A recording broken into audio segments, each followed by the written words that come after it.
A'udzubillahi minasyaitonirrajim. Bismillahirrahmanirrahim. Assalamualaikum warahmatullahi wabarakatuh. Waalaikumsalam warahmatullahi wabarakatuh. Alhamdulillahirabbil alamin. Puji syukur kehadirat Allah Subhanahu wa taala. Pada kesempatan kali ini kami dari Padepokan Cahaya Siliwangi masih diberikan izin oleh Allah untuk kembali hadir di hadapan para sedulur semua dimanapun berada, baik yang di Nusantara maupun yang ada di luar negeri. Dan tidak lupa salam serta sholawat selalu kita sanjungkan kepada junjungan kita semua, pada baginda alam Kanjeng Nabi besar Muhammad Sallallahu Alaihi Wasallam, pada para keluarganya, para sahabatnya, para tabiin-tabiinnya, dan tentunya pada kita semua sebagai umatnya hingga akhir zaman. Alhamdulillah para sedulur semuanya dimanapun berada, pada kesempatan kali ini kami kembali hadir dalam sebuah konten viral ya. Saat ini jam kurang lebih hampir jam 1 malam, dan tadi sore saat kami sedang berkumpul kita mendapat informasi yang cukup mengkhawatirkan juga ya.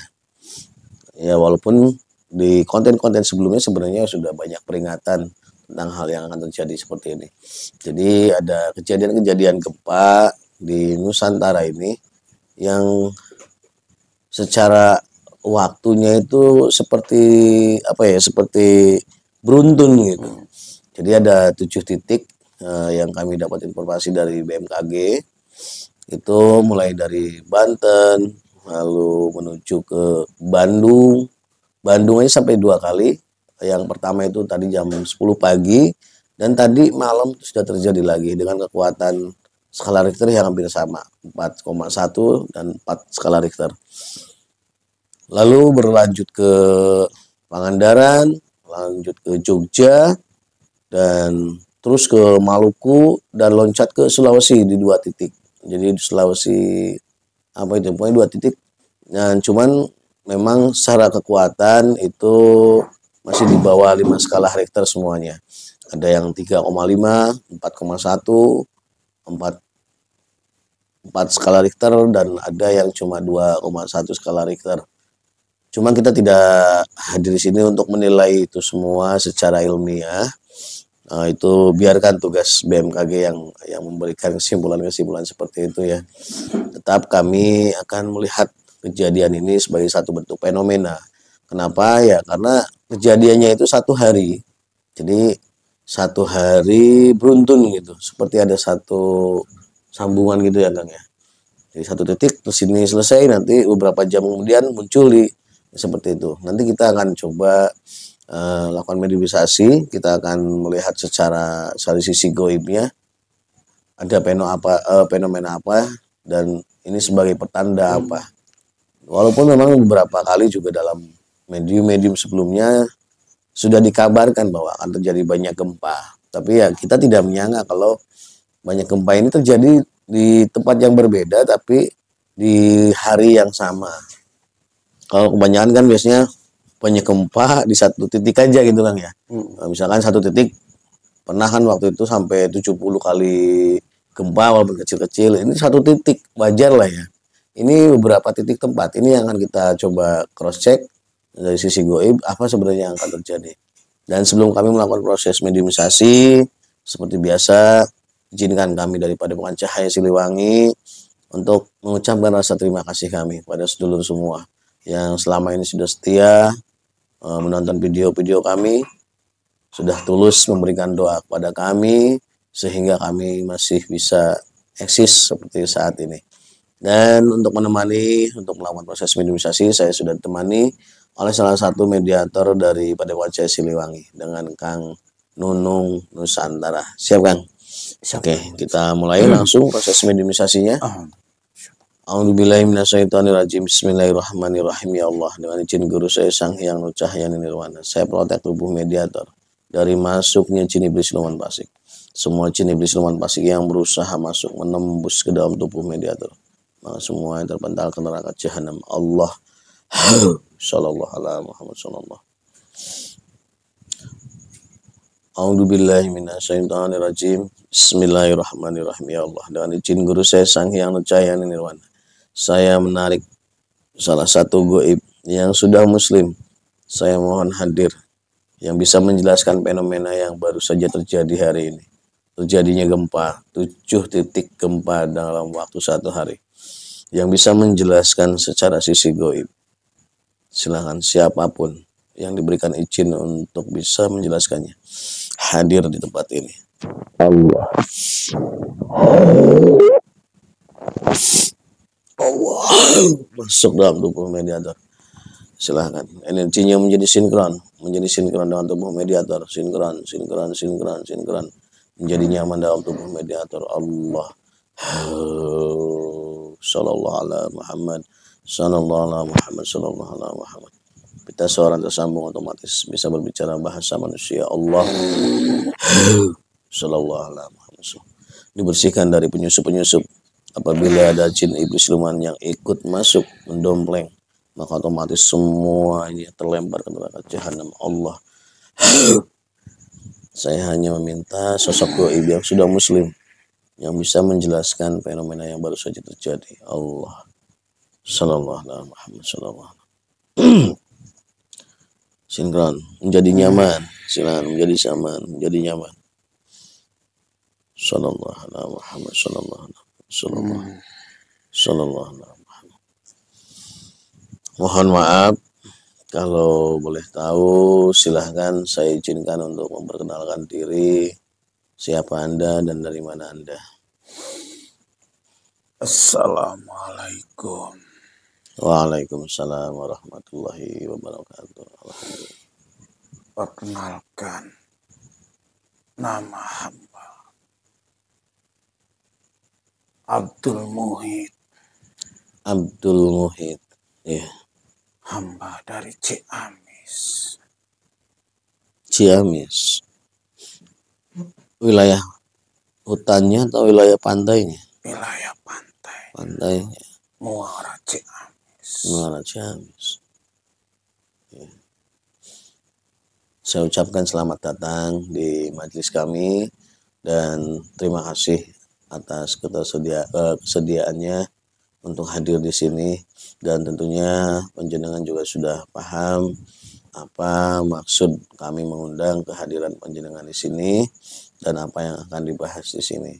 Saya tidak akan banyak bertanya dulu. Silahkan semampunya panjenengan yang memang panjenengan pahami, ketahui tentang fenomena terjadinya gempa di 1 hari di 7 tempat yang berbeda dan jauh. Silahkan, monggo waktunya saya silahkan penuh untuk Anda. Baik. A'udzubillahi minasyaitonirrajim. Bismillahirrahmanirrahim.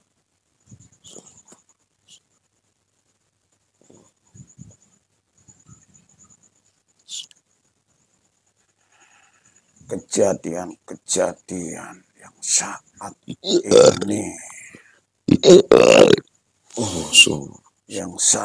ini begitu sering terjadi, yaitu banyaknya gempa-gempa, baik di tanah Jawa ini ataupun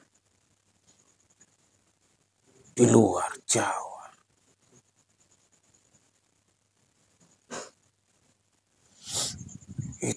Itu semua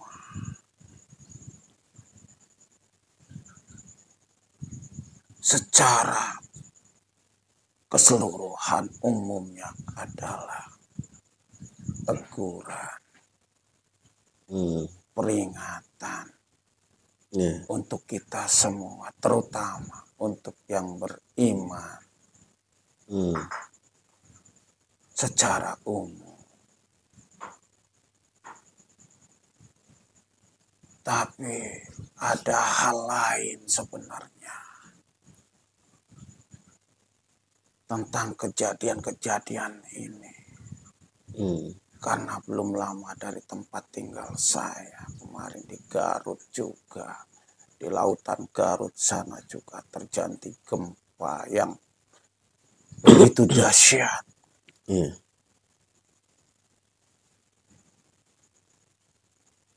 Itu adalah rentetan-rentetan sebelumnya juga yang terjadi di Pulau Jawa ini.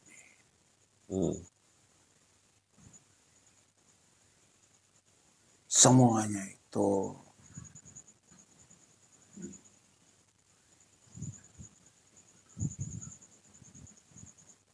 ada hal lain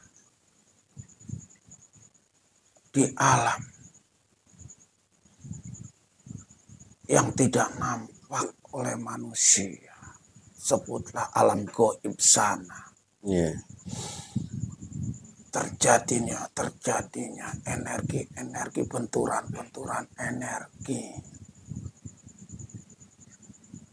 energi, terutama energi baik dan energi buruk saling berbenturan. Ya kembali lagi yang diakibatkan oleh energi kehidupan manusia di alam bumi ini yang semakin kesini semakin pekat, semakin hitam,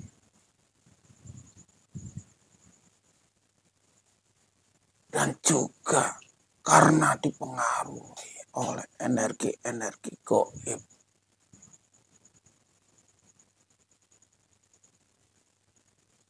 yang mengakibatkan benturan energi itu semakin nyata. Tak lain tujuannya adalah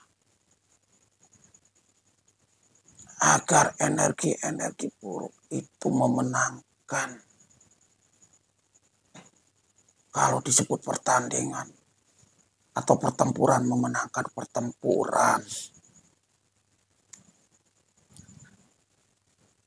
yang dampaknya adalah nanti untuk kehidupan manusia. Kehidupan manusia semakin kacau.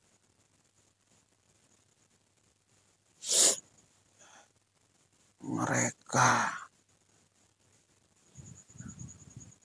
tidak akan lagi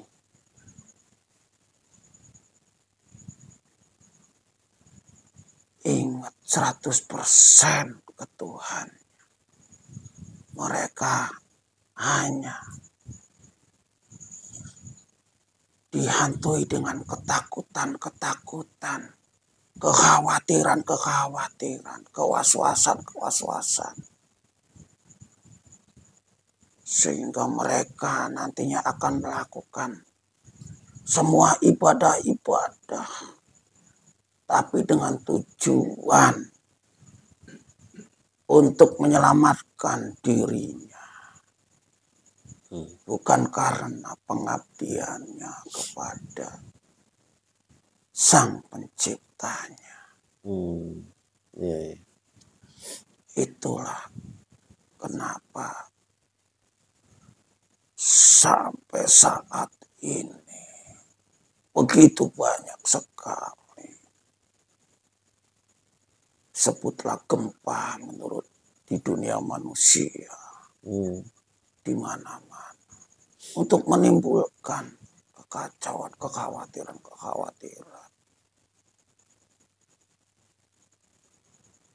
Yang ada campur tangan dari para iblis yang sedang bertugas. Seperti itu. Hanya sedikit gambarannya seperti itu. Mudah-mudahan bagi yang beriman paham dengan apa yang saya ceritakan walau sedikit. Kalau yang tidak beriman ya hanya menganggapnya sebagai cerita kosong atau bualan saja. Seperti itu.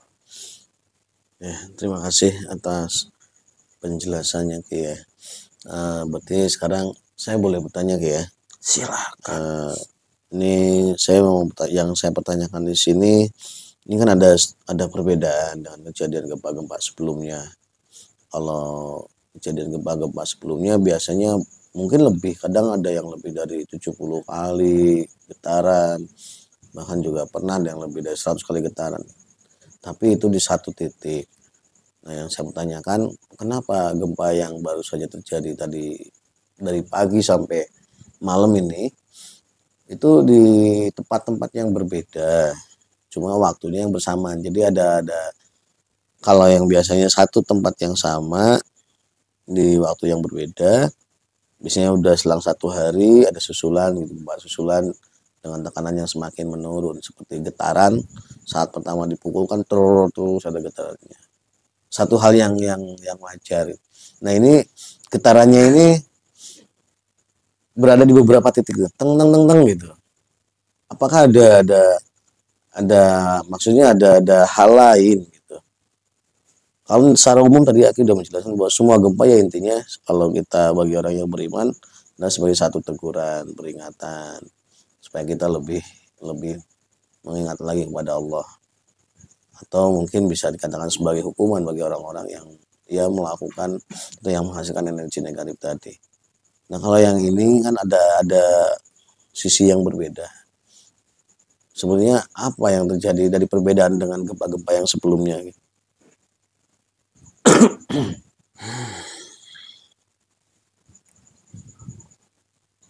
Baik, tapi hanya sedikit yang akan saya gambarkan atau ceritakan karena saya pun tidak berani untuk membukakan yang sebenarnya. Ya, silakan. Intinya, Hmm. ada hal besar yang akan muncul untuk kehidupan manusia.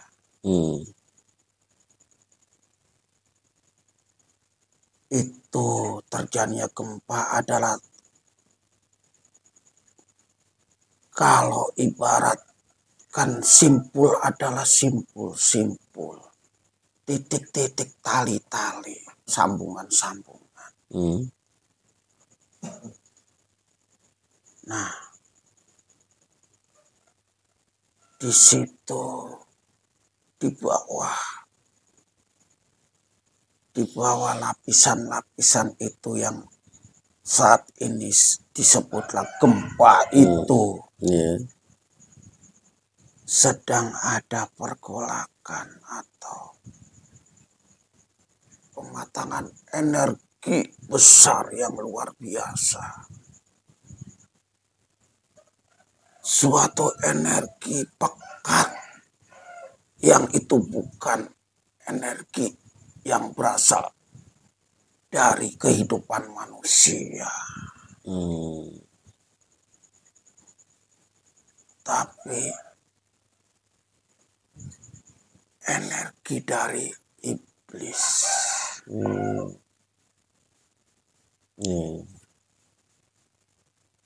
Mungkin itu saja gambarannya.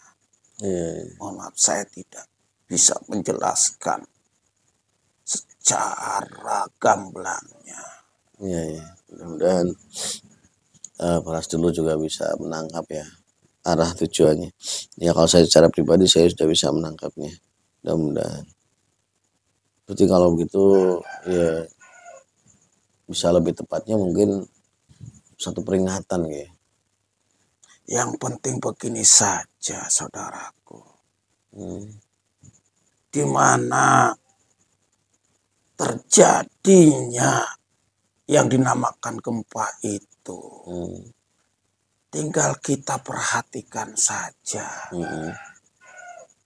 Daerah itu seperti apa kehidupannya. Artinya kehidupan manusianya seperti itu saja. Perhatikan.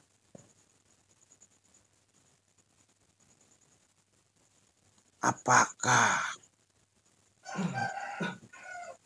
sebutlah banyak yang positifnya atau mereka lebih banyak melakukan hal-hal yang negatifnya. Karena di bawah sana itu ada simpul-simpul, tali-tali. Ya tadi yang saya sebutkan, apabila di atasnya energinya itu pekat, simpul-simpul itu dengan mudah akan lepas, terlepas. Itu saja. Ya, ya. Saya juga agak bingung untuk menjelaskannya. Kalau secara pribadi saya paham. Saya sedang mencari bahasa yang sederhana supaya bisa dipahami oleh para sedulur semuanya. Mungkin kalau bagi jamaah, bagi murid beliau, bahasa itu sangat mudah dicerna ya. Tapi untuk orang-orang di luar sana yang saat ini mungkin kesibukan dalam pikirannya keduniawiannya masih sangat kuat, itu sangat susah untuk memahami bahasa seperti ini. Jadi iya.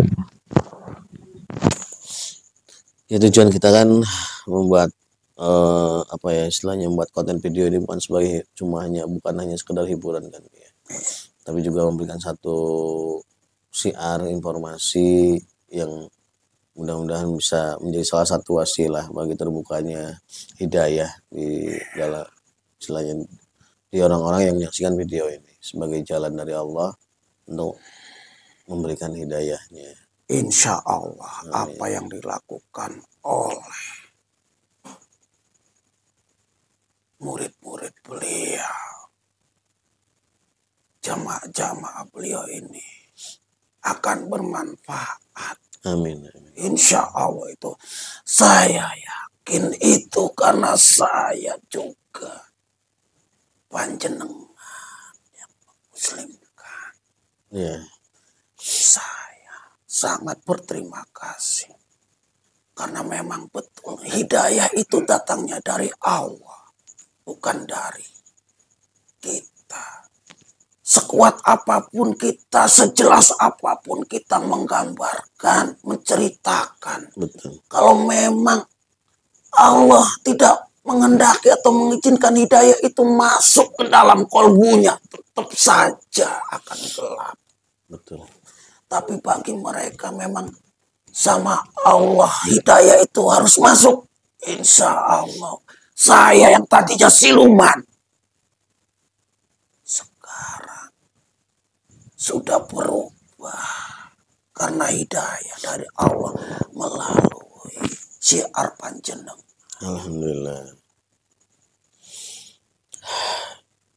Iya. Tapi tetap saya harus membuat satu kesimpulan sedikit gini ya. Silakan yang nanti kalau misalkan kesimpulan saya itu keluar dari apa yang tujuan Aki memberikan pemahaman pada saya, Aki boleh mengkatnya. Jadi gini semuanya pada dulu ya. Saya menyimpulkan dari hasil apa yang diketahui oleh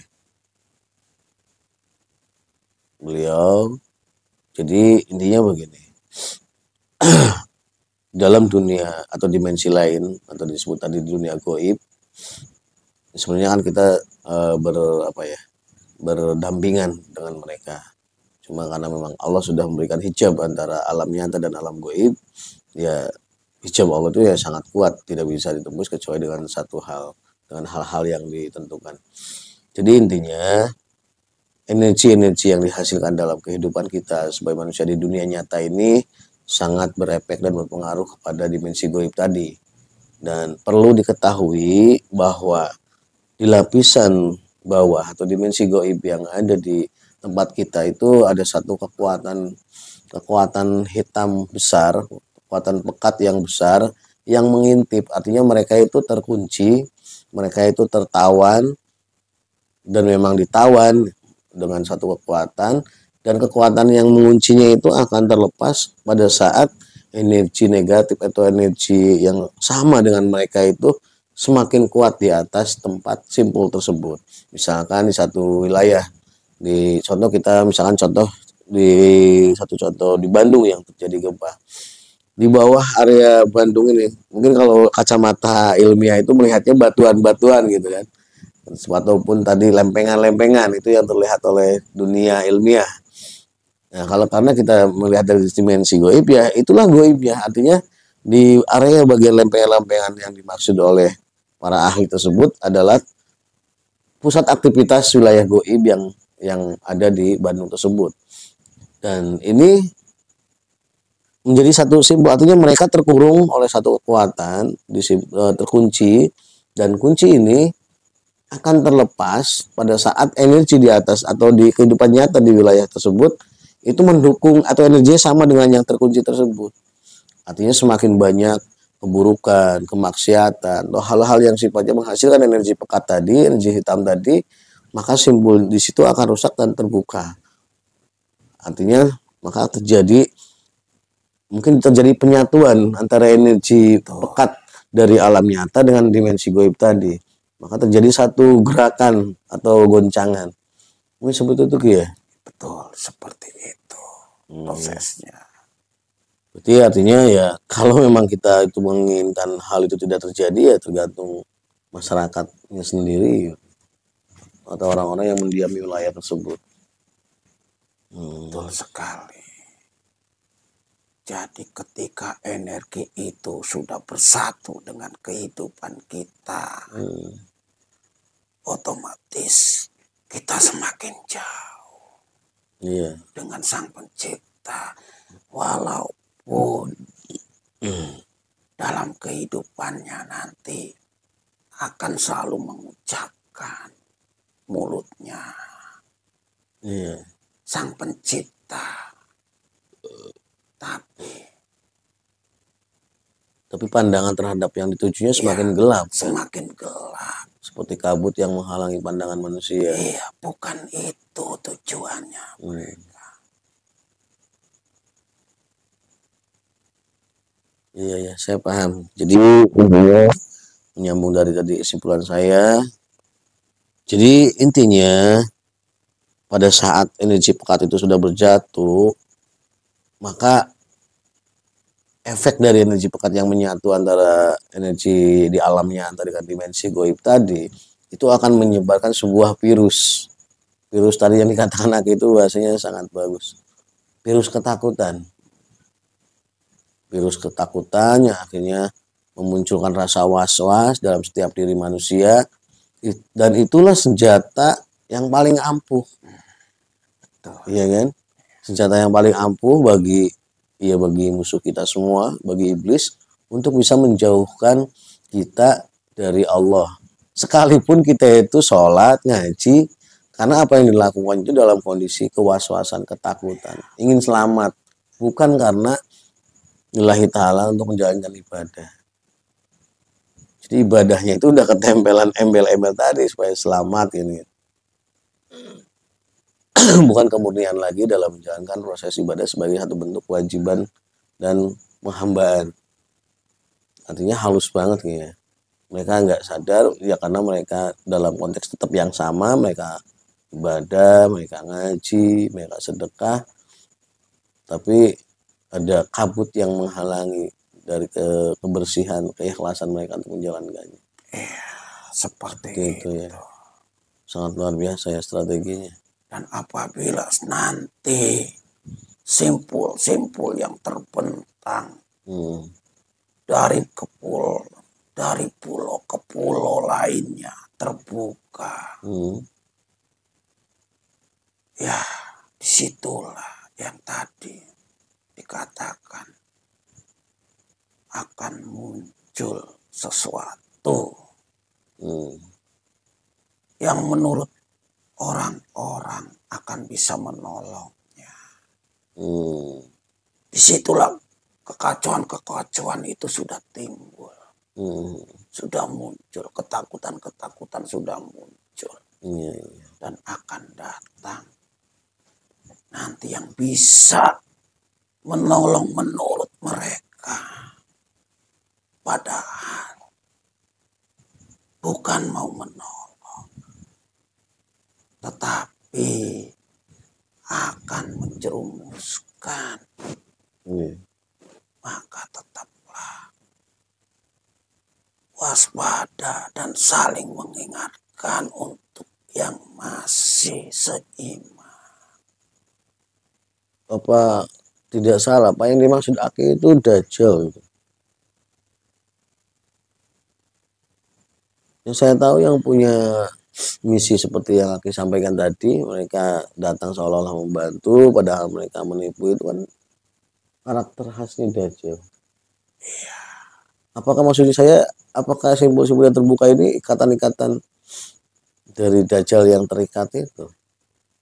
Salah satunya seperti itu. Tapi sebelum yang disebutkan tadi muncul, pengawal-pengawalnya juga pun sama seperti itu.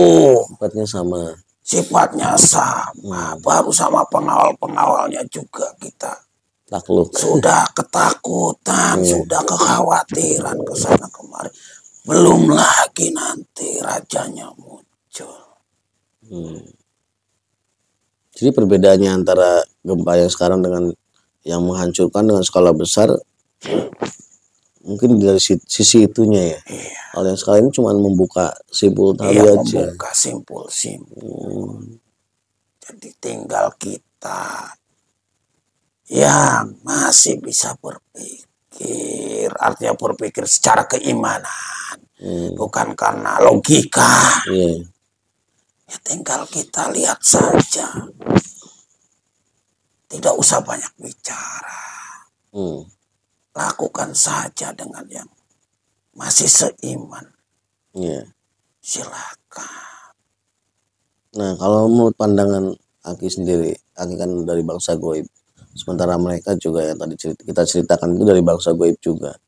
Kalau tadi Aki mengatakan itu terbukanya simbol-simbol, apakah ya sedikit bocoran, apakah Aki melihat ada aktivitas makhluk-makhluk yang dimaksud tersebut keluar dari simpul tang terbuka itu? Iya, banyak. Sudah terlihat. Sudah banyak. Bahkan mereka bukan berwujud seperti makhluk yang menyeramkan. Tidak. Itu. Mereka seperti manusia seperti ini. Keluar. Oh iya paham saya. Jadi mereka juga sama ya, mereka juga mencari wadah gitu. Sama. Sebelum raja aslinya muncul, mereka duluan. Waduh, hampir sama strateginya ya. Luar biasa.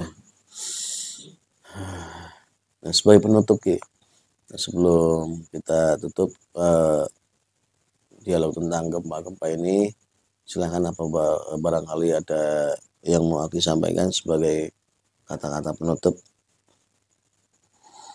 Baik.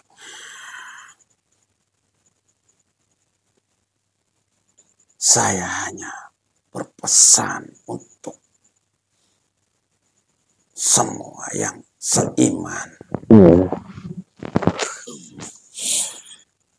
Tetaplah saling bersatu.